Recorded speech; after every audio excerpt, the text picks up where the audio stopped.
Good morning बेटा। बेटा आज हम इसके कॉजेज करेंगे, causes of unfavourable balance of payment. ठीक है, कि क्या कारण है कि हमारा जो भुगतान शेष है वो प्रतिकूल है या अनफेवरेबल है, उसके अनफेवरेबल होने के क्या कारण है। First of all is import of machinery या मशीनों का आयात। After independence, import of machines in India increased due to two causes. During World War, machine worked overtime, causing lot of wear.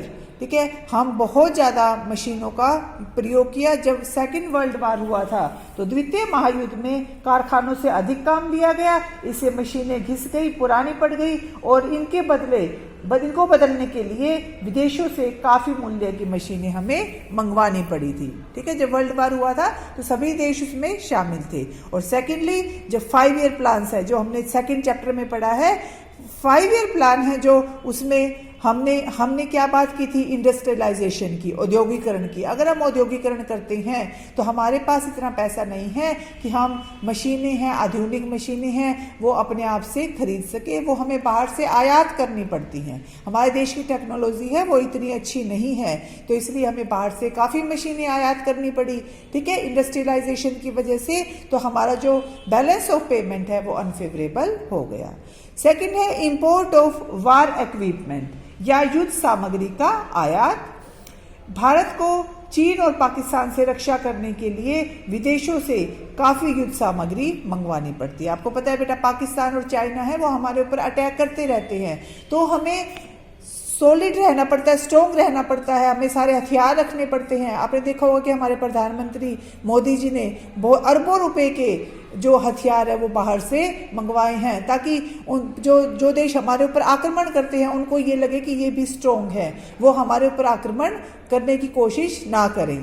ठीक है, तो जो वार इक्विपमेंट है उस पर हमारा बहुत खर्चा होता है, वो हमें सारे बाहर से मंगवाने पड़ते हैं, जिससे हमारा बैलेंस ऑफ पेमेंट है वो अनफेवरेबल हो जाता है।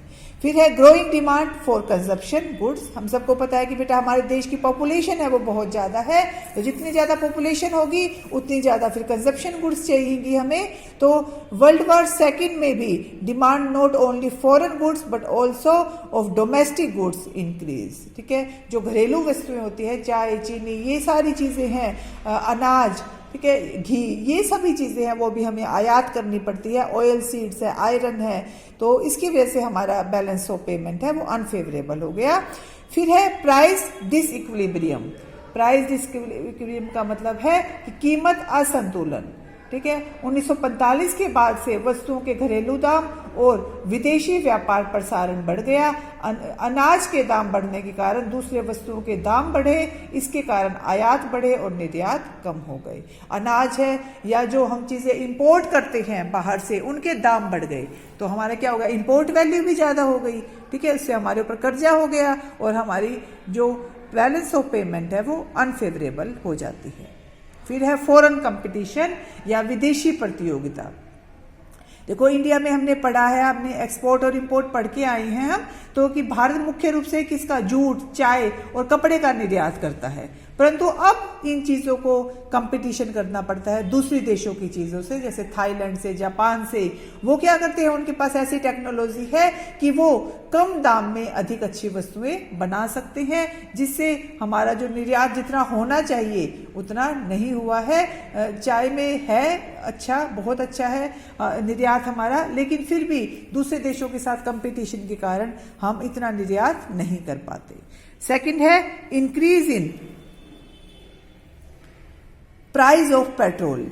जो पेट्रोल के प्राइस है वो बहुत बढ़ गए हैं। मैंने आपको बताया था कि पेट्रोल है वो हमारे देश में नाम मात्र होता है, हम सारा सऊदी अरब या कुवैत से आयात करते हैं सारा। तो इस कारण क्या होता है कि जो प्राइस के पेट्रोल बढ़ने से हमारा जो आयात की जो मूल्य होता है या इंपोर्ट वैल्यू है वो काफ़ी बढ़ जाती है। उसके बाद सेवंथ पॉइंट है हमारा payment of interest on foreign debt या विदेशों पर ब्याज का भुगतान। देखो जो हम दूसरे देशों से आयात करते हैं, ठीक है, वो हमें वो इतने हमारे पास पूंजी नहीं है कि हम उसका भुगतान कर सके। हम करोड़ों अरबों रुपयों का आयात दूसरे देशों के साथ करते हैं, कुछ हम पेमेंट कर देते हैं और कुछ हमारे ऊपर ऋण चढ़ जाता है, कर्जा चढ़ जाता है और उस कर्जे पर फिर ब्याज लगता जाता है, ब्याज लगता जाता है। ये जो है वो बहुत ज्यादा पहले से बढ़ गया है। जैसे भारत के ऊपर 2015-16 में 32,23,020 करोड़ के विदेशी ऋण थे। देखो अब कितने ऋण है हमारे ऊपर, और जो अब है वो और ज्यादा हो गई है, ये 2,44,950 ये हो गए हैं। तो इस तरह से हमारे ऊपर जो ऋण है वो बढ़ता जा रहा है, क्योंकि हम ऋण चुका नहीं पा रहे, उसके ऊपर ब्याज लगता जा रहा है और हमारा बैलेंस ऑफ पेमेंट है वो अनफेवरेबल होता जा रहा है। ठीक है, तो ये टॉपिक इंपॉर्टेंट है बेटा, इसको अच्छे से करना, कुछ नहीं समझ में आए तो बता देना उसी टाइम। ठीक है, और ये टॉपिक याद भी करना है आपको और लिखना भी है।